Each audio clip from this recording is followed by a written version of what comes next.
mbokk asalaamaaleykum ñu ngi des waxtaan ak seen télévision nationale jot nañ xibaar ne tataanaal ci suba ak léegi ci bopp xibaar yi ab kuréel gi ñu nar a samp nag mu jëm ci wàllu finance ci réewu Afrique yi dañ ci xalaat ngi nag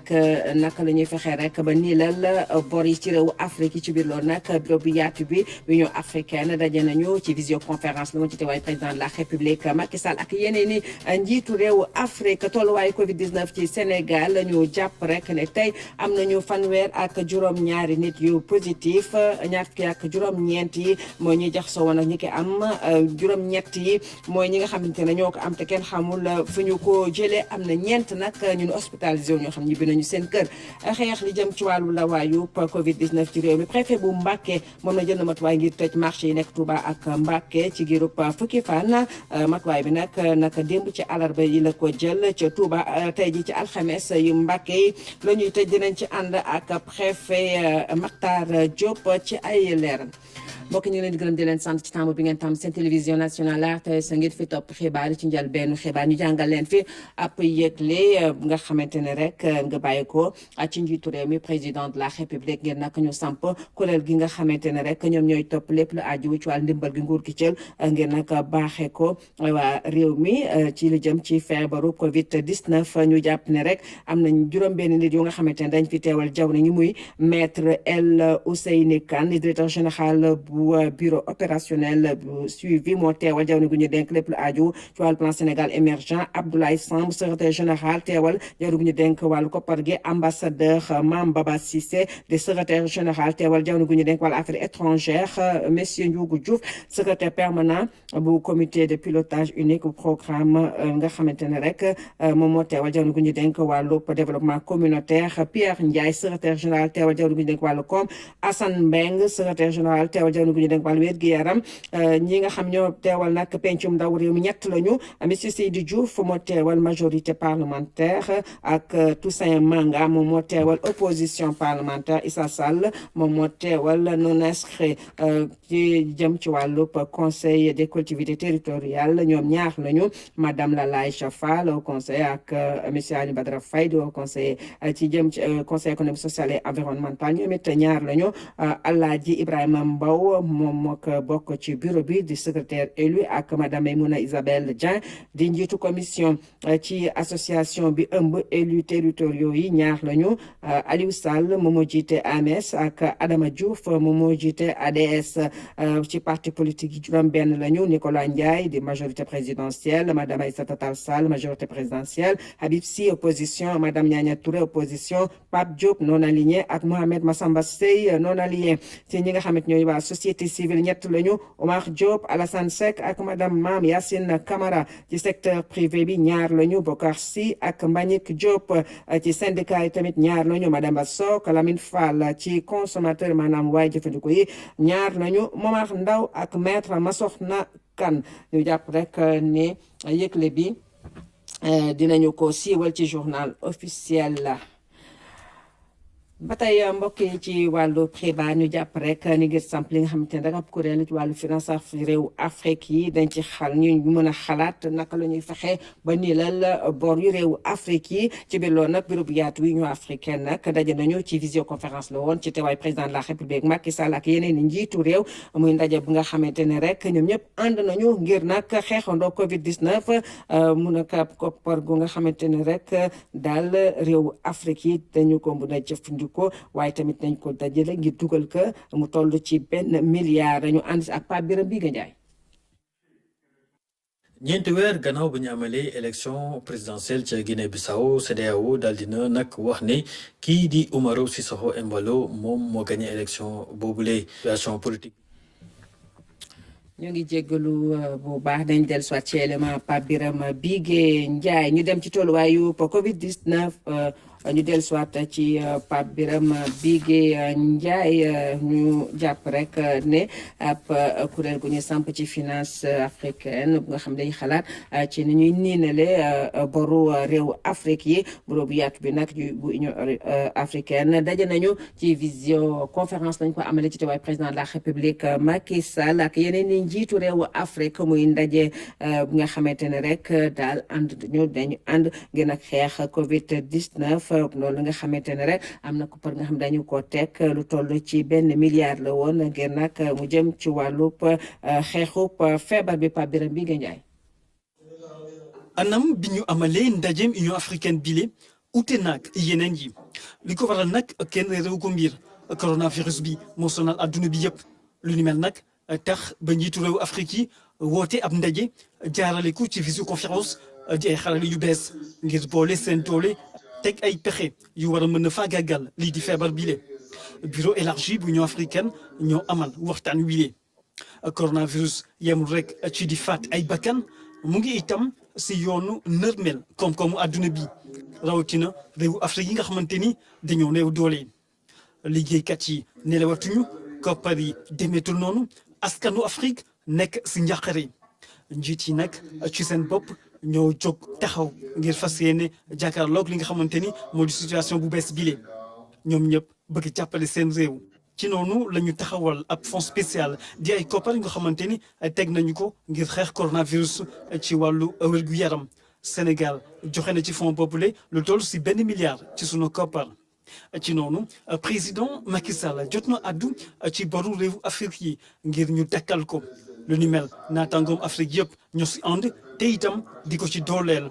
ñu taxawal ab kuréel bu nga xamante ni ay njiitu réew ñoo ko ŋànk kuréel googu nag moo war a négocier li nga xamante ni moo di bor bi ana naka la ñuy def ba ñu dakkal ko ci ëllëg yi ñu jëm Afrique bëggatul des ginnaaw ndax beneen àdduna mooy judduwaat suñu génnee ci feebar bii di coronavirus. loolu nag léegi la ñu koy préparé ngir dara bañ leen a bett ëllëg si biir ci noonu sax CEDEAO dina amal ëllëg ab ndaje bu mel nii di ab visioconférence bu nga xamante ni njiitu réew yi nga ak CEDEAO ñoom ñoo koy amal ngir gën a am taxawaay ci xeex coronavirus. Birame bi Gandiaye tolluwaayu coronavirus fii ci Sénégal ci bisum tey bi ci 300 ak juróom-ñett fukk ak juróom-ñaari test ñuy amal fanweer ak juróom-ñaar ñoo ci positif muy ñaar fukk ak juróom-ñeenti cas yoo nga xamante ne dañu jaxasoo woon ak nit ñu ko am la juróom-ñett yi dañu nga xam ñoo ko am te kenn xamul fu ñu ko jëlee juróom yi Touba la ñu bàyyi ko benn bi Mbàkke benn bi Tivaouane benn bi Thiès am na ñeent yu ñu hospitalisé woon wér nañu ba ñibbi seen kër ñu déglu si directeur de cabinet bu jaww ñu dénk wàllu wér gu yaram di Aloyse Diouf ci micro François Seck. tey jeudi ñaar fukki fan ak ñett ci weeru avril 2020 ministère de la santé et de l'action sociale jot na résultat examen virologique yi may waaj a lim ci ñetti téeméer ak juróom benn fukk ak juróom ñaari test yi ñu def fanweer ak juróom-ñaar ñoo ci positif maanaam ñaar fukk ak juróom-ñeent yi ay cas contact lañ juróom-ñett yi di ay cas communautaire yu ñu mën a séddale nii ci juróom-ñetti cas communautaire yi juróom yi gis nañ leen ci Touba benn bi ci Mbacké benn bi ci Tivaouane ak benn bi ci biir Thiès ñeent ci malade yi ñu hospitalisé woon wër nañu bésu tey amul benn cas grave bu ñu signalé ci suñu structure de santé yi yeneen malade yi nga xam ne ñu ngi leen di hospitalisé ñu ngi am tan ci bésu tey bi dalee ko ci cas bi Sénégal njëkk a am mun nañu woññi ñeenti téeméer ak juróom-ñaar fukk ak juróom-ñeenti cas ci loolu ñaari téeméer ak juróom fukk ak juróom-ñaar wër nañu ci juróom benn ñàkk nañ ci seen bakken kenn ki ñu évacué ko mu des ci suñu hôpitaux yi téeméer ak fukk ak juróomi malade ci traitement ministère de la santé et de l'action sociale mu ngi woo askan bi mu dolli di sàmmonteeg digle yi ñuy joxe maa ngi leen di sant di leen gërëm wasalaam. ci waa CEDEAO ñoom nag nangu nañu ndamu Umaro Sissoco Embalo ci ñaareelu yoon bi ñu amal jongante di xëcco si su njiitu réewu Guinée Bissau ñaar fan ak juróom-ñeent ci weeru décembre ci Guinée Bissau njiitu réew yi ak gouvernement wu CEDEAO ñoom nag ñaan nañu président Umaro Sissoco Embalo ngir nag mu tabb ab premier ministre bu yees waaye tamit mu taxawal ab gouvernement bu yees fileeg ñaar fukki fan ak ñaar ci weeru mai 2020 wax nañ ko tamit ngir mu saytuwaat di jëm ci wàllu chartub réew ma la taw muy nag aar waa Guinée Bissau si seen wàllu wér-gu-yaram ngir nag réew mi ànd akum dal seen Alioune Fall. ñeenti weer gannaaw bu ñu amalee élection présidentielle ca Guinée Bissau CEDEAO daal dina nag wax ne kii di Umaro Sissoco Embalo moom moo gagné élection boobule. situation politique bi ci Guinée Bissau nekkoon loo xamante ne yitteel na lool askan yi nga xamante ne ni ñu ngi foofa ci Guinée Bissau ak tamit CEDEAO ak Union africaine gannaaw bu ñu proclamé résultat yi nga xamante ne génnoon na ci second tour bi ci 1er janvier 2020 amoon na nag ay contestation commission nationale élection bi moom dafa waxoon ñetti yoon ne kii di Umaro Sissoco Embalo moom moo gagné woon nag élection boobule waaye nag teewul am ñeneen ñoo xamante ne nii ci opposition bi la ñuy bokk ñu daal di nag ne ñoom ànduñu woon ci résultat yooyu lee ci loolu nag CEDEAO daal di xamle ne gannaaw bi nga xamante ne amul déggoo ci diggante commission nationale électorale bi ak i tamit cour suprême bi gannaaw tamit bi nga xamante ne amul déggoo ci biir cour suprême bi commission CEDEAO bi nag daal di daje ne waxtaan gis ne nag kii nga xamante ne moo di Umaro Sissoco Embalo moom daal moo gagné élection présidentielle bi foofu la ca Guinée Bissau CEDEAO daal di sàkku ci Umaro Sissoco Embalo di président bu bees bi nga xamante ne moom lañ tabb nag ca Guinée Bissau mu daal di moom itamit tabbu gouvernement bu bees tabbi tamit premier ministre bu bees laata ñaar fukki fan ak ñaar ci weeru mai ci at mili. chef d'état ak gouvernement bu CEDEAO daal di tamit sàkku ci nag Umaro Sissoco Embalo ñu daal di nag amal li nga xamante ne nii nag moo di coppite jëm ci wàllum constitution bi loolu nag ñu war ko jaarale ci référendum te war a am nag fileek juróom benn weer ngir nag fexe ba indi nag wala bokk yokk daal fële ca Guinée Bissau. jërëjëf Seydina Alioune Fall ginnaaw bi mu amee fanweeri cas positif ci Covid 19 bi ci Tambacounda lu nag dafa laajoon professeur Moussa Seydi jóge Dakar dem fa ngir xool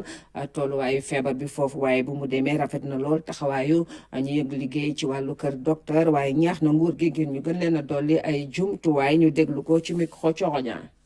Tamba de wax dëgg yàlla soxla na rek ñu gën ko jàppale waaye amul dara lu muy ñee Dakar wala feneen am nañu réanimateur donc mun nañ jël seen cas yi correctement nu mu waree. léegi nag liggéey bu nekk nag dañ ko di améliorer même ñun Dakar lépp amuñ ko si tàng-tàng bi au début am na lu ñu mënoon amoon li des dafa siiwal ndànk-ndànk donc loolu daal laa mënoon wax di leen gërëm ñoom ñëpp commencé par gouverneur médecin yi ak infirmier ak directeur hôpital ñoom ñu leen di jàppale. di beral aussi gërëm chef de l'État parce que jël na responsabilité ba mat sëkk dañ ko wax tëj frontière mu def ko rassemblement neexul a tere Sénégal mu def ko te loolu nag moo tax amatuñ cas importé te cas importé gis ngeen musiba yi ñu fi indi waaw grand rassemblement yi coow bi bëri na mais les ferme sur ça donc loolu it dañu ñuy dimbali parce que ñu bàyyiwoon noonu ñu am 30 000 cas tey résultats yu baax yi nga gis duñ ko am loolu bu kenn nax sa bopp lu États-Unis mënul dékku ñun mënuñ ko dékku donc tant que cas yi bëriwul dañ ngeen ko gérer correctement donc souci mais su ngeen amoon fi Tamba 50 000 cas fan lay dugg donc pour wax ne autorités yi ñoom ñoo njëkk si xeex bi kon résultat su yu baax su amee du professeur Moussa Seydi di Sénégal yëpp la à commencer par président de la République bi jëm suuf parce que benn nit rek mënul lépp donc ay équipe yu bëri lañ ko nekk am fay jàpp donc su may faj maladie te prévention yi baaxul sama cas day bëri dama leen mën a faj correctement donc di gërëm presse bi rek ne wax yu rafet yi ñuy wax yi pour man maa ngi leen siy sant mais pour man encouragement la mais tekkul ne sama résultat la résultat Sénégal yëpp la daal. xeex la waayu Covid-19 ci réew mi préfet bu Mbacké moom jël na ay matuwaay ngir nag tëj marché ci Touba ak Mbacké ni ki girub fukki fan mi matuwaay bu nga xamante ne rek démb nañu ko door àllarba ca Touba tey alxames ca Mbacké ñu déglu si préfet bi bu Mbacké di Matar Diop ci micro suñu naatango bu rajo Sénégal di Oumar Niang. fii li ñu gis ci Touba ak cas communautaire yi commencé jóg bu ñu teelul jóg ci yenn béréb yi nga xam ne wàllante bi foofu la ëppee dinañu egg niveau boo xam ne mbir mi mën nañu sonal moo tax ñu jël ñu sol suñu dàll jàpp ne lu toll ne marché Ocass ak yeneen marché yi du lu tuuti décision booy jël ndogal booy jël il faut que mu nekk ndogal boo xam ne di nga si am résultat moo tax ñu jël ay jours waxtaan ak ñiy yëngatu foofu li ñu waxtaan ak ñoom ñu dem également jébbal ko kilifa diine Touba ndax ñoom kàddu gu am maanaa la ñu am si Touba muy xalif général ñu koy gërëm di ko siyaar di ko gërëm au passage ak porte parole moom it dem ñu waxtaan bu yaatu si mbir mi ñu am seen accompagnement si loolu nañu décider ne dinañ tëj marché bi nañ tëj marché bi semaine raxas ko nettoyer ko pomper ko mais bu ñu ko tëjee semaine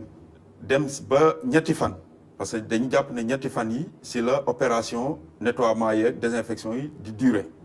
bu ñu demee ba ñetti fan yi jeex ñi nga xam ne ñooy jaay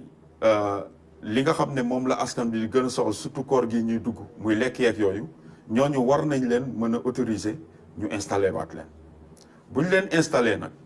dinañ am ay mesures yoo xam ne il faut que mu nekk ay mesures yu ñuy jëmmal mooy ña fa nekk di jaay il faut ñu sol masque ñi fay dugg si il faut ñu sol masque ñaareel bi mooy que bu ñu demee ba semaine bi jot bu fekkee cas de contamination yi dafa gën a yokku dinañ xool naka nañuy gën a jële mesure yu gën a radical te mën naa si yokk mesure boobu ñuy jël tëj marché yi dafay am répercussion si transport bi ndax ñu bëri liy indi transport bi nit ñi doon si buuxante yenn buuxante yi c'est que transport bi nit ñi moom la ñuy jël pour dem marché Ocass ñu bëri comprendre nañ ko mais ñi nga xam ne seen xel day ñaar si biir ba léegi ñu xam ne fu mu nekk nii dinañ jël suñu matuwaay ba mu mat sëkk ndax loolu aussi kilifa yi wax nañu ko am na loo xam ne ñoom bu ñu fësalee seen kàddu li si des wàllu administration la te loolu aussi ñun mën naa ko wax fii dinañ jël suñu matuwaay ba mu mat sëkk. ñaareelu arrêté bi ñu jël dafa concerner commune de Mbacké ndax commune de Mbacké dafa am ñaari marché yu mag benn si marché yooyu mooy li ñuy wax marché Santiane marché boobu aussi dinañ ko tëj suba pour semaine ndax marché boobu dafa nekk marché boo xam ne dafa laal Mbacké mais laal Touba donc buñ ko bàyyee dafa mel ne dañoo bàyyi benn marché biir Touba loolu aussi benn la ñaareel bi mooy que marché bu mag la mais amul organisation te nit ñi dañ fay fees nit ñi non seulement dañ fay fees di jënd si mais nit ñi sax dañ koy def grand place donc nee nañu marché boobu il faut que ñu arrêté ko suba ñetteel bi mooy buñ ko arrêté ñu mën ko pomper raxasaat ko ba nga xam ne bu ñu demee ba semaine bi jot ñu jàpp ne war nañ leen mën a bàyyiwaat ñu ñëwaat bon ñu xam ne dinañ nekk si condition yoo xam ne dina mucc ayib. ceeb bu ñuy séddale nit ñi ceeb bu baax la mooy ceeb bu ñuy jaay ci marché bi muy dëgg di bàyyi ko jëru ñu nekk wàll njënd meek njaay mi Assom Aminata Diatta ñu déglu ko ci micro li Philippe Sagna. li ci marché bi mooy produit yi ñu ngi ci marché bi lu doy suñuy service ñu ngi ci terrain bi di contrôler fu mu toll ni lu ëpp juróomi junni visite def nañ ko ci marché yi ak ci boutique yi gis nañ ni lu weesu 2 junni nit ak juróomi téeméer jàddoon nañu yoon li nga xamante ne moom la yoon prévoir ci mbir bi teg nañ leen ko di wax ni tamit li ñu jot a génnee ci marché yi toll nag 2 tonnes produits yi nga xamante ne alimentaire ñu ngi ko retiré wax ni service ministère du commerce ñu ngi toujours ci wetu askan bi di saytu mbir mi fexe ba nga xamante ne lii président de la république bëgg ñu ngi koy appliquer donc di wax tamit askan bi bu ñu gisee lépp loo xamante ne du yoon rek mën nañ ñu saisir pour ñu mën a def li nga xamante ne mooy suñu liggéey. li dem ci wàllum ceeb bi moom fu ñu toll nii kenn mënut a wax ni prix bi 275 000 mënoon na gën a yées ndax mooy prix bi gën a néew. ceeb bi depuis août 2019 ci njëg yooyu la nekk donc lu ñu mën a wax moom mooy prix boobu prix bu baax la maintenant qualité bi tamit. qualité kenn mënul wax ni qualité bi baaxul ndax bépp produit balaa nit di ko jëfandikoo Sénégal bu yegsee ñun dañ koy analyser ci suñuy laboratoire xool est-ce que produit yooyu méngoo na ak li nga xamante ne moom mooy suñu norme yi donc bi ñu demee ba gis ni am na ay entreprise yi nga xam ñoom ñoo gagné marché bi dañoo dem def ay prélèvement ci yooyu entreprise ñu def analyse pour xool est-ce que ceeb bu ñu bëgg a jox nguur gi est-ce que ceeb boobu méngoon ak suñu norme bi ñu ko defee saytu ko ci laboratoire ministère bi gis nañ ni ceeb bi baax na donc résultat yi génn depuis le 14 avril amul lenn loo xam ne mën nañ ko naatable ci qualité bi. lu jëm ci wàllub ceeb ba nga xamante moo jëm ca diwaanu Kaolack gouverneur ba daloo nag muy nag ab ndimbal gu bàyyi ko ci nguur gi ci jamono ji nga xamante ni rek Covid 19 ngi lëmbee réew mi ci boobu rek ñu jëm ci wàllub kuréel yi nga xamante ni rek ñoom ñooy saytu lépp lu aju ci wàllub ceeb boobu dajoon nañu ngir nag daal mbirum séddale bi doon lu nga xamante ni rek lu sell lay doon ñu ànd sa Claire Diop. bu Kaolack si li ñeel aide alimentaire d'urgence mi ngi toll ci 6752 tonnes bu ceeb région bi nag jotandi ci cargaison bu njëkk lu toll ci 23 camion ñëw nañ fi déchargé ci magasin bi nekk file ci kawoon liñ si bëgg mooy rek gën a fexe taxawu njaboot gi ndimbal gi nag mu ñeel 67 529 njaboot mu am ñi nga xamante ne nag dañoo bokk ci registre national unique ñeneen yi nag ñu jëlee leen ci lu ñu duppee ciblage communautaire. ndimbal bi nag dafay jëm ci ñi nga xam ne déjà ay néew di dooleel te xamoon nañ leen te ñu recensé leen ci li ñuy wax registre national unique registre national unique moom képp kuy néew doole te yeeyoo ndimbal ci Sénégal rek. xam nañu la donc ñooñu boo ko xoolee 67 529 ménages la mais nag gouvernement bi aussi xam na ne coronavirus bi am na ñoo alooti ko ñu nga xam ne nii peut-être que sax au début yeewuñ na ndimbal mais dem nañ ba fi mu ne nii dañ ko yeeyoo. kilifa yi nag ñu ngay def seen kéem kàttan ngir rek joxe bi mën a yomb file ci Kaolack bu ko defee ñu mën a wàññi njëgu transport bi daanaka nag ci gox bu nekk dinañu yóbbu ceeb bi denc ko ci magasin bi gën a jege. dañu bëgg fexe mu gaaw ba pare te du cher c'est-à-dire que liñ ciy dépenser pour yóbbul ko ki nga xam ne moo ko yeyoo ñu fexe ba économiser loolu li nga xam ne mooy concerné. département Kaolack ak département Guinguinéo ñu indi ko fii ci Kahone ci magasin Kahone yi li ci des ay 2000 tonnes et quelques la ñu yóbbu ko Nioro pourquoi ñu doxalee ko nii pour que ku ci nekk nga mën a jëlee sa ceeb ci fi la gën a jege loolu moo tax ñu def ko éclatement boobu nag ñaari partie la bu ñu indee fii bu camion yu mag yi ñëwee indi ko fii wala ñu yóbbu ko ci magasin yi fële ci département Nioro ci magasin wu Kër Madiabel wala magasin wu Wack Ngouna magasin Nioro du Rip magasin Médina Sabax ci joxe bu njëkk bi nag ceeb bu bari indi nañ ko fi am nañu ay vérificateurs yi nga xamante ni itam dinañ leen teg ngir rek ñu mën a saytu bu baax joxe bi ci gox yi yëpp ci kit bu nekk nag daanaka njaboot bu nekk di nga am ceeb diwlin pâte alimentaire suukar waaye itam saabu lépp rek ngir dimbali leen rawatina fi dëkk bi tollu nga xamante ni feebar bi di Covid-19 mu ngay sonal askan bi. jërëjëf Claire Diop seen feebar bi faral di dal nag lëkk yi am virus bi wàllaate te it di faat moo ko waral muy nag ab feebar bi nga xamante ne nag day faat mala yi nga xamante ne rek ñu jëm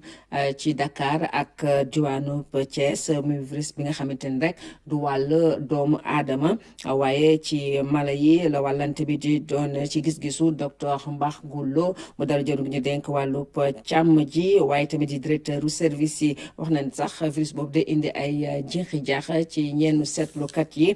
ci biir lool rek indi na ci ay leeral ci micro Abbas Sow. lii mu ñomboor yuy dee fan yi dafa rëy lool ba tax na téeméer boo jël mu mel ni juróom dong moo ciy rëcc loolu nag tax na ñëpp teg baaraamu tuuma li nga xamante ne moom la ñu tuppee virus hémorragique du lapin. effectif fu ñaar téeméer ak juróom fukki lëg gisoon nañ fa ne téeméer ak ñeent fukk ak ñaari ñoo ci dee. mandargaam yi da ngay gis ne que tàngaayu yaram bi ci lëg bi du mën a lekk ensuite deete yi day gaaw mort subite léeg-léeg sax bu fekkee ne que feebar bi da ko teel a dal ci mala bi lëg bi du am sax temps développé ay mandarga feebar. léeg-léeg aussi boo fekkee ne li ñu naan def nga autopsie cadavre bi nga ubbi ko xool organes yi da ngay gis nekk xëtër yi day bari deret rein bi aussi day bari deret ak gàddaam bi ñu naan laaraat ak foie bi res bi aussi. virus boobule nag mu mel ni mi ngi bokk ci njabootu lu ñu tuppee calicivirus di ab nag ay virus yoo xamante ni dañu soxor lool ci njur gi ba tax na li nga xamante ni moo di fiñ ko njëkk a ràññee moo di ci Chine ci atum 1984 ñeenti at rek la def ñu ràññewaat virus bi ca Europe mu law ba ci Amérique fii nag ci Afrique ñu ngi ko njëkk a ràññee ci atum 1995 ca Bénin Sénégal nag atum ren gi la ko virus bi njëkk a laal ba tax na nag fagaru war a gën faju. loolu mooy lan lu am solo la ci élevage ay gestes yoo xam ne simple na mais day aar. bokk na ci li ñu leen di wax naan isolement maanaam bu amee benn lëg bu feebar wala ay lëg ñu isolé leen woo technicien ñu defal leen peut-être antibiothérapie pour éviter complication bactérienne puisque feebar bi virus moo ko joxe mais antibiotique dañ ko def rek pour wàññi yenn complication bactérienne kooku nga ber ko yi nga xam ne encore aussi ci tàmbaliwaay bi élevage bi mooy bu fekkee ne indi nga ay lëg yu bees bala nga leen di jaxasee ak yi fi nekk nga déparasiter leen ensuite def leen quarantaine 15 ba 20 jours avant nga koy jaxasee yi fi nekk seetaale ba xam indi waay luñ fi joomu jàngoro beneen bi mooy yi nga xam ne faatu nañ li leen recommandé mooy gas ba mu suul